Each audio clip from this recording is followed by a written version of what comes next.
The bar was loud, sticky with summer heat, and the last place Sloan Mercer wanted to be. 14 hours on her feet. 2 codes. One combative patient who'd thrown a bedpan at her head, and an attending physician who'd signed off on the wrong dosage until she caught it. All she wanted was a glass of water and a ride home. She got neither. The group of Navy SEALs in the corner had been drinking since sundown. When one of them spotted her scrubs and the St. Arden badge clipped to her jacket, the laughter started low, then got louder. "Just a nurse," the tall one said, loud enough for the whole bar to hear.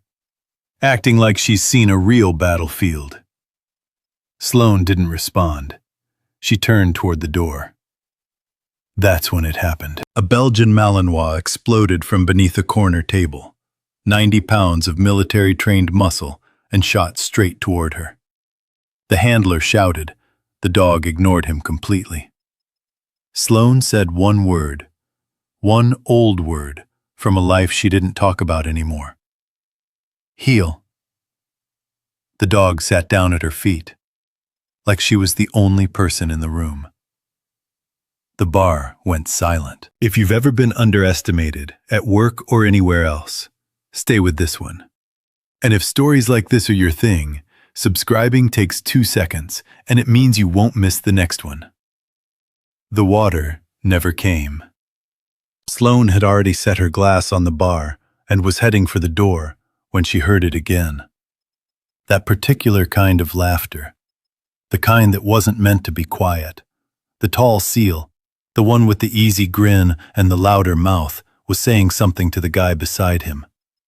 She caught the words scrubs and cute and playing dress up. And she kept walking. She'd heard worse. She'd heard worse. From people who were bleeding out and still managed to get a dig in.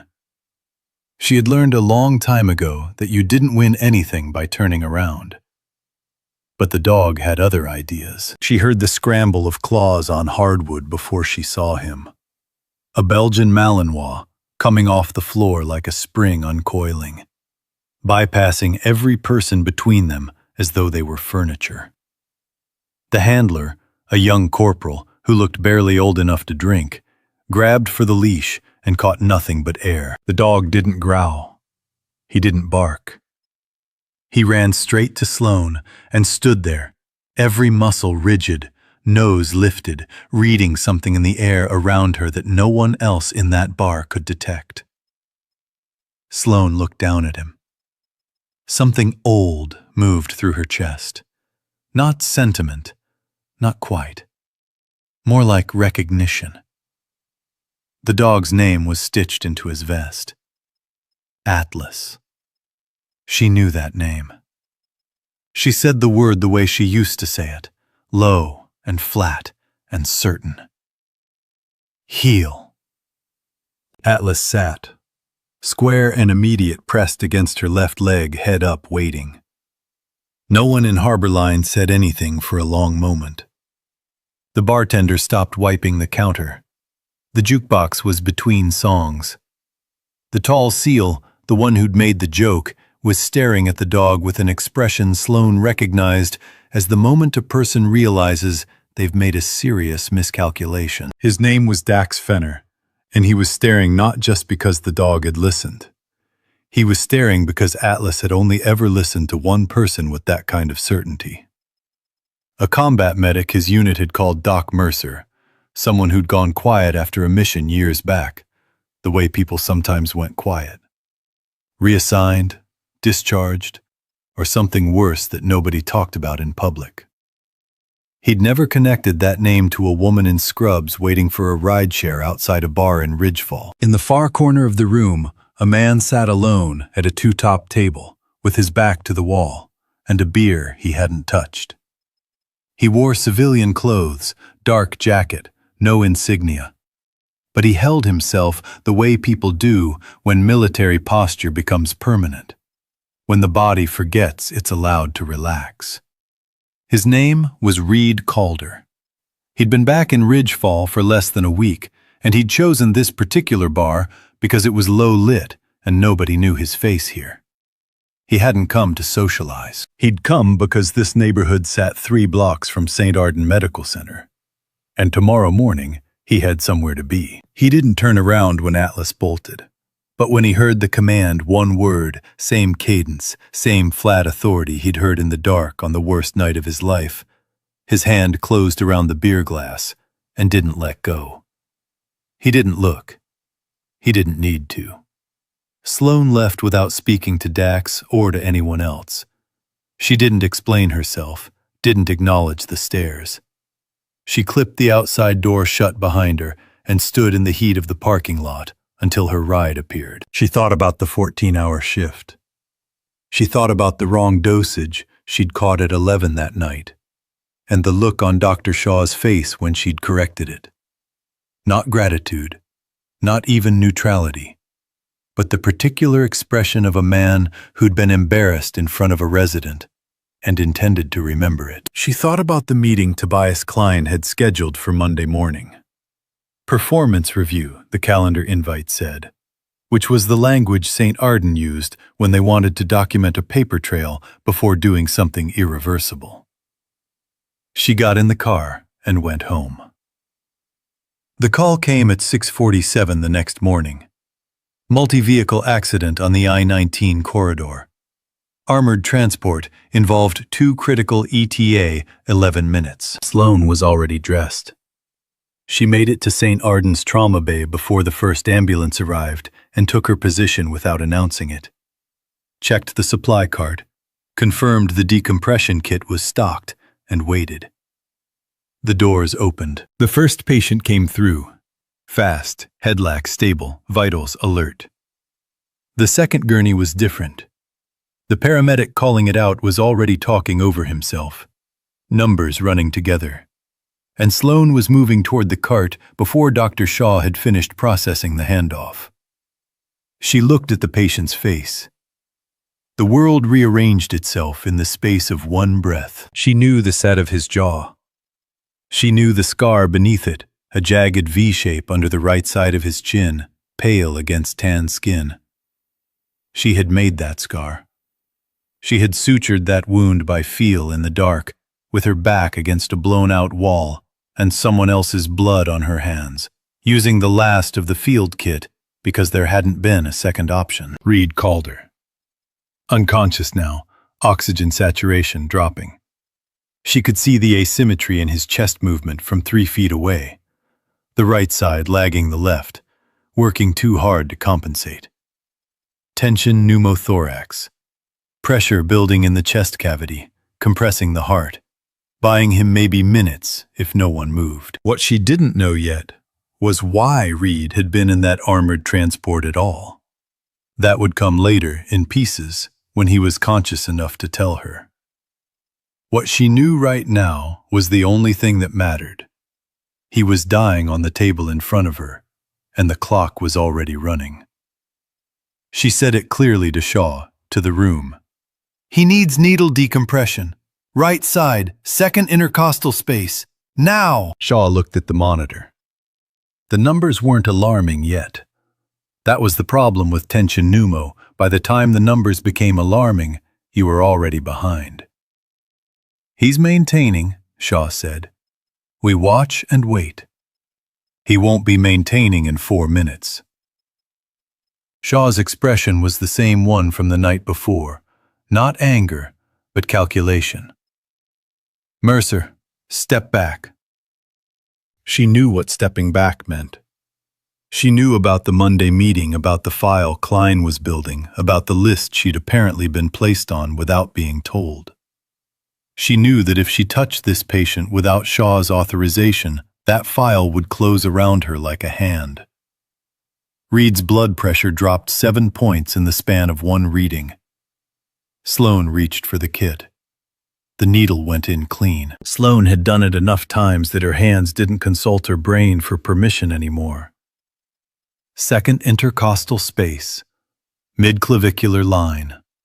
The specific resistance of tissue giving way, and then the sound, that unmistakable hiss of trapped air escaping.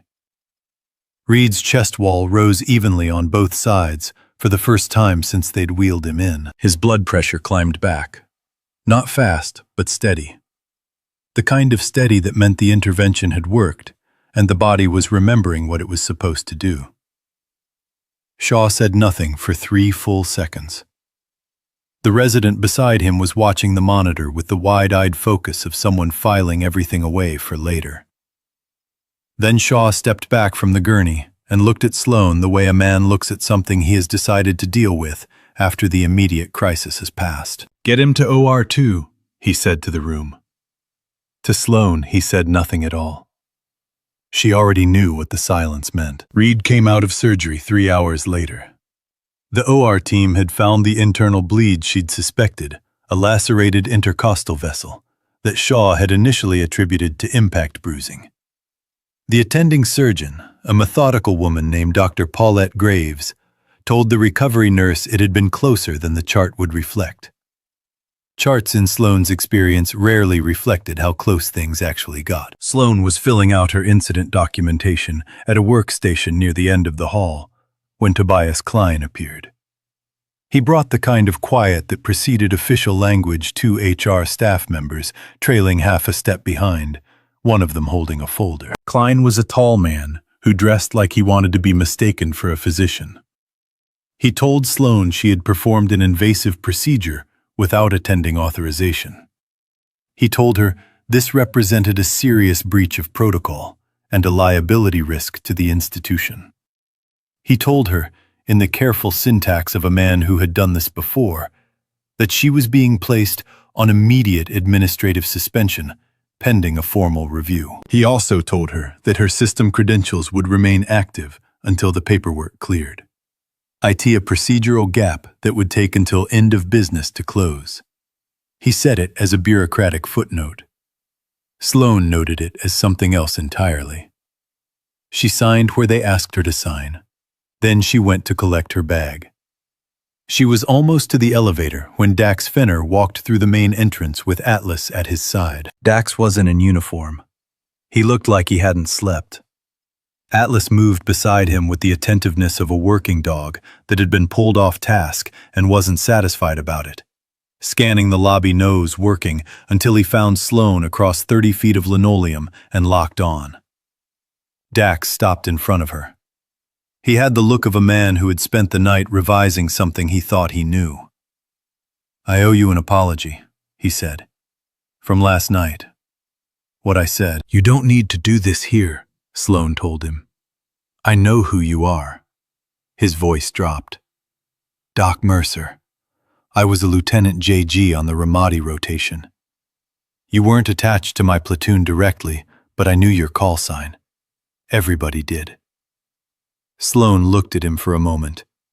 There was nothing in his expression that resembled the man from the bar. No performance, no audience. Just someone trying to settle a debt he hadn't known he owed until 12 hours ago. "The man upstairs," Dax continued.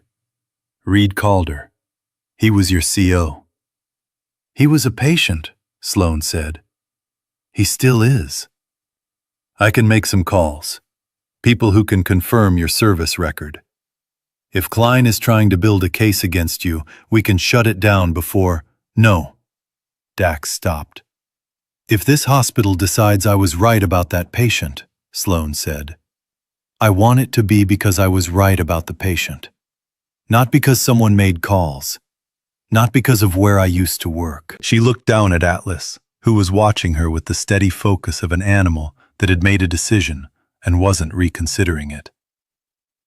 "Take care of him," she said, meaning Reed. Then she walked to the elevator and pressed the button for the 3rd floor, because she wasn't done yet. Reed was awake, not fully, but enough. When Sloane came through the door, he turned his head toward her with a certainty that suggested he'd been expecting her specifically. She pulled a chair close and sat. For a moment, neither of them spoke, and it wasn't uncomfortable. It was the silence of 2 people who had once shared a different kind of silence, the operational kind, where talking was a liability. "I heard it was close," he said. His voice was rough from the intubation. "Closer than it needed to be," Sloane said. Reed's eyes moved to the ceiling. He breathed carefully, the way people breathe when breathing requires attention. I wasn't in that transport by chance, he said. I came to Ridgefall on purpose. Someone reached out to me, a former St. Arden employee. Respiratory tech, worked here 6 years. Name was Marcus Owen. He explained it slowly, conserving energy. Marcus had filed 3 internal reports about equipment failures, ventilators in the ICU behaving in ways consistent with a documented manufacturer defect, one that had triggered a recall notice. The hospital had never acted on. His reports were acknowledged and then buried. Shortly after his personnel file developed, documentation he'd never seen before, disciplinary write-ups, an attending's complaint, a record that had been clean for 6 years and was suddenly not. He resigned before they could fire him. Before he left the state, he forwarded everything he had to a contact he trusted. That contact passed it to Reed. I came to find out if it was one person with a grievance, Reed said, or something with a pattern. It's a pattern, Sloane said. He looked at her. You've already looked. Not yet, but I'm about to. She went back to a workstation on the 2nd floor while her credentials still worked. And she was deliberate about it, not searching blindly, but pulling the incident report index and cross-referencing it against the equipment maintenance logs and the vendor contract records she could access from the clinical dashboard. It took 40 minutes to see it clearly. The reports were their equipment malfunctions, medication sourcing, anomalies, near-miss events flagged by floor staff across 2 years. Each one had a resolution note, and in every case, she cross-referenced the original language had been revised. Device malfunction, attributed to manufacturer defect, had become improper operation by attending technician. Medication substitution not authorized by formulary committee had become dispensing error, staff counseled. The names attached to the original reports were nurses technicians, a pharmacist, 2 junior residents. In the revised versions, those same names had moved from the witness field to the responsible party field. It wasn't sloppy. It was careful. Each revision was small enough to seem like a clarification rather than a rewrite. And no single file told the whole story. You had to look at all of them together. Marcus Owen's file confirmed everything Reed had described. 6 years clean. Then 3 months of retroactive documentation that didn't align with any corresponding shift log entries. Someone had created paperwork for events that had generated no paperwork at the time they allegedly occurred. Near the bottom of Marcus's file, in a partially deleted internal message thread, Sloane found an email address in a carbon copy field. The domain wasn't hospital-affiliated. It ended in a suffix she recognized from government correspondence, not law enforcement exactly, but adjacent to it in a way that meant something. She wrote the address on the back of a supply requisition form, the nearest paper, and sat with it for a moment. Then she opened her personal email on her phone and typed 4 sentences. She gave her name, her nursing license number, the specific file reference numbers she'd found, and a single declarative statement. The incident documentation at St. Arden Medical Center had been systematically altered to reassign liability from institutional failures to individual staff members. She didn't ask for anything. She sent it and put her phone in her pocket. 30 seconds later, her system credentials expired mid-session and the screen went gray. By the following morning, the story moving through St. Arden was no longer about Reed Calder or the decompression procedure. The story was about Sloane. She heard it from a former colleague who texted from the break room.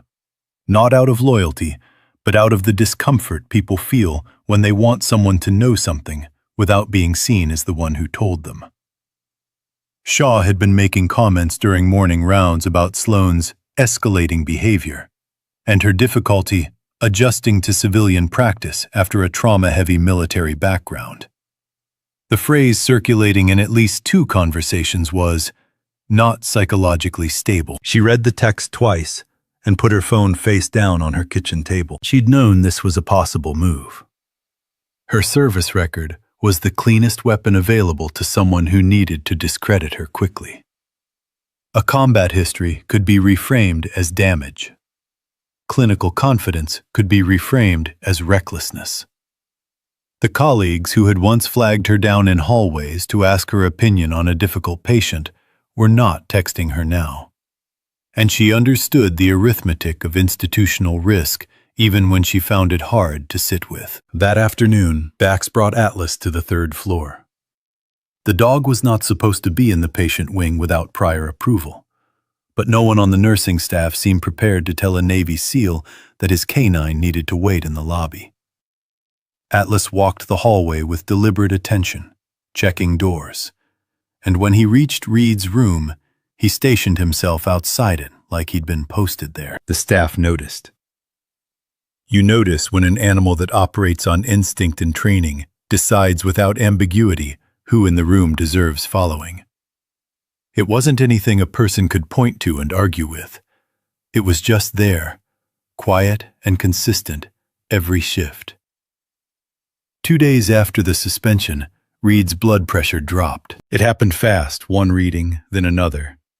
The numbers falling in a way that didn't match the expected post-surgical curve. The ICU nurse called it in, and Shaw responded.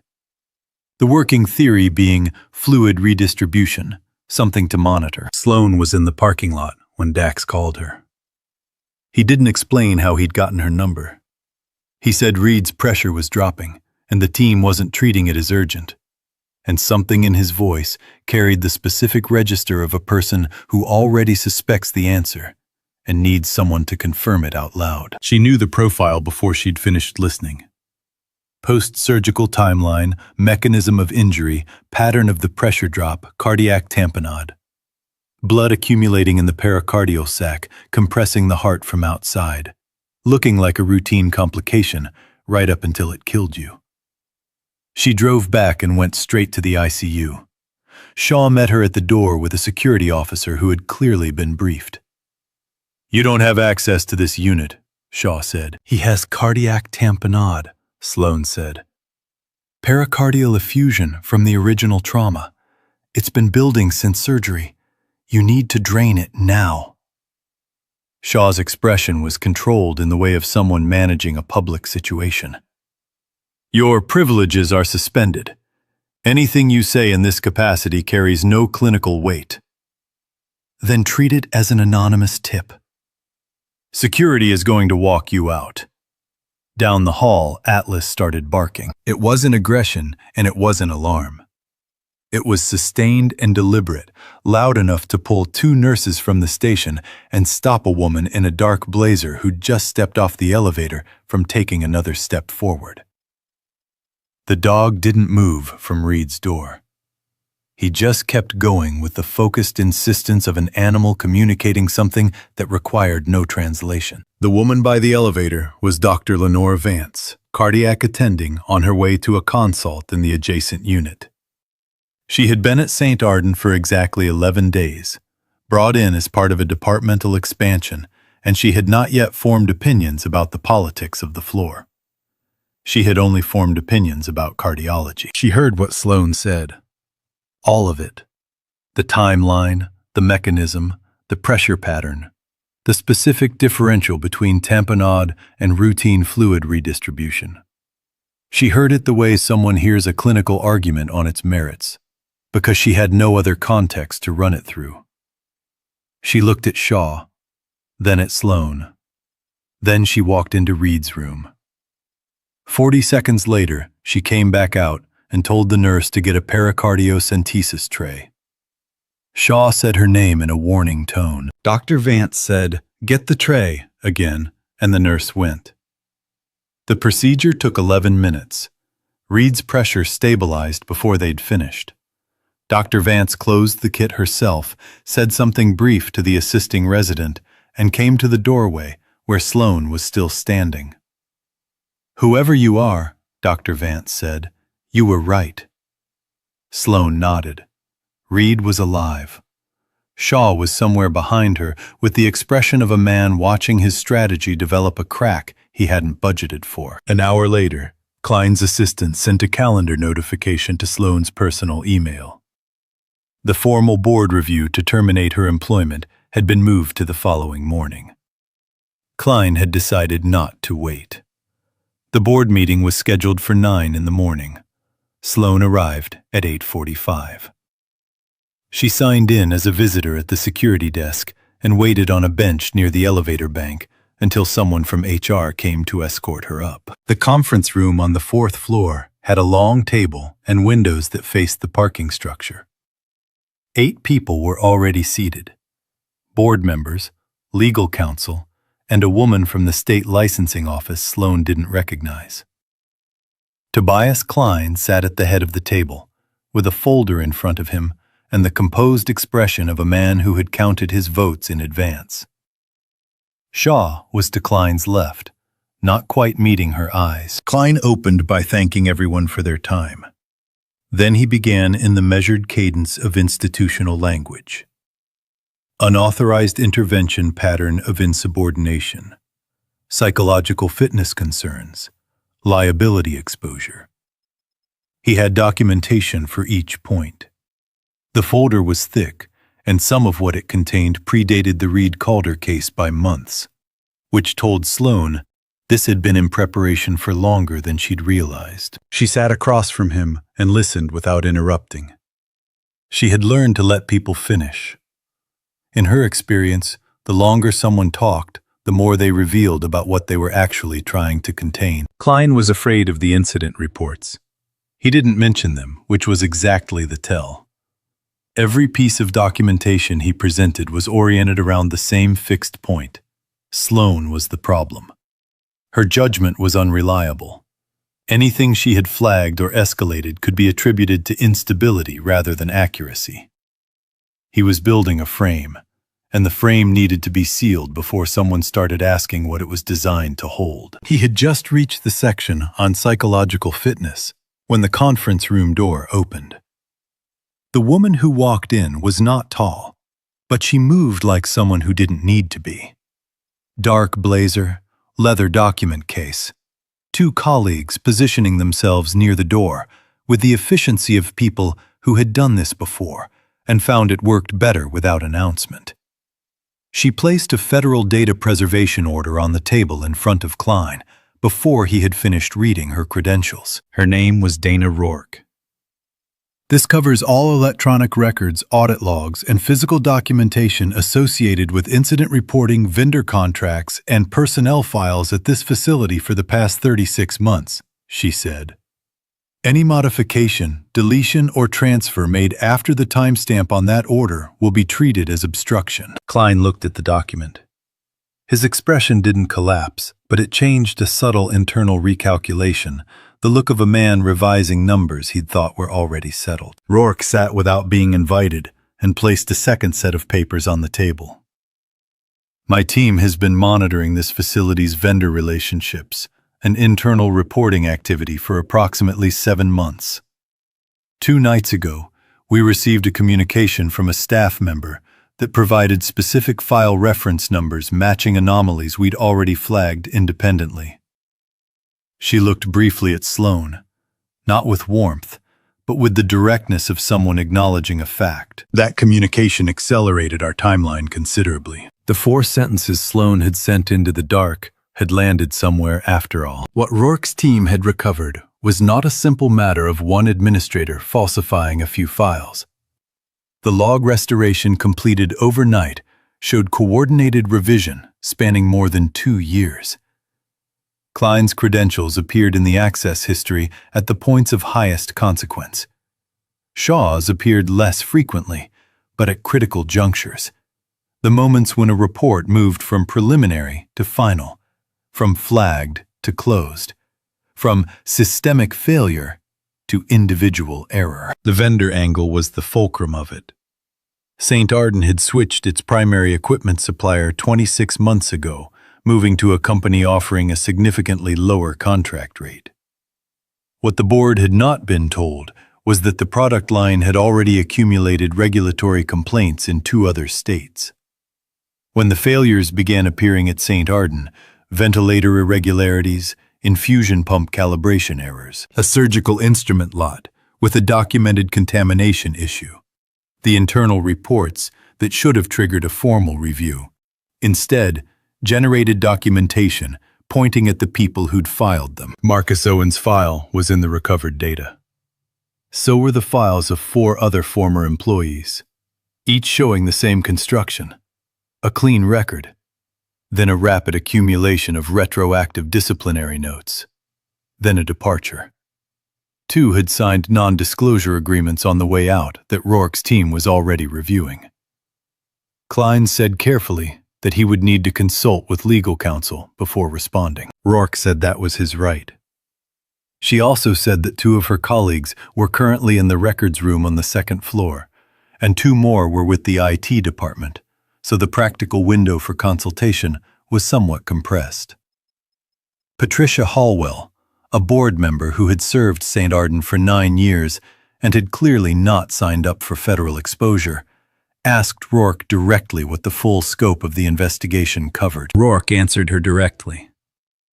The vendor contract, the altered documentation, the wrongful termination patterns, and 3 patient deaths that had occurred within the window of confirmed equipment failures, and whose records had been subsequently revised. The room was quiet after that, in a way that was different from the quiet before. Shaw spoke for the first time since Rourke had entered. His voice had lost the clinical authority it carried in all ways. I wanted on record that my involvement was limited to personnel matters. The vendor decisions were above my level.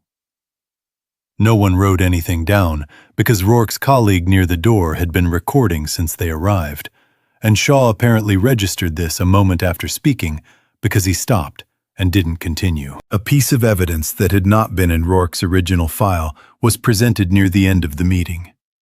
Security footage from Harborline, pulled as part of the broader documentation package.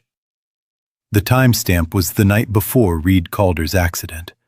On screen, a Belgian Malinois in a military service vest broke from his handler, crossed a crowded bar, and sat down at the feet of a woman in nursing scrubs at the sound of a single command. One of the board members asked what the footage had to do with the investigation. Rourke explained that Klein's personnel file on Sloan included a notation sourced from Shaw's comments during rounds, suggesting that Sloan had fabricated or exaggerated her military background to lend herself credibility. The footage, combined with the sworn statement from Dax Fenner submitted that morning, established her service record as documented fact. It closed the psychological fitness angle entirely. Dax was not in the room. He had submitted his statement in writing, and at the bottom of it, beneath his signature, he had added a single line that wasn't legal language. It said, "I made a judgment about this woman before I looked at her. I was wrong. The record should reflect that." The meeting dissolved rather than concluded. Klein was escorted from the building before Sloan reached the lobby, the process moving with the quiet efficiency of something that had been prepared in advance and needed only the right moment to execute.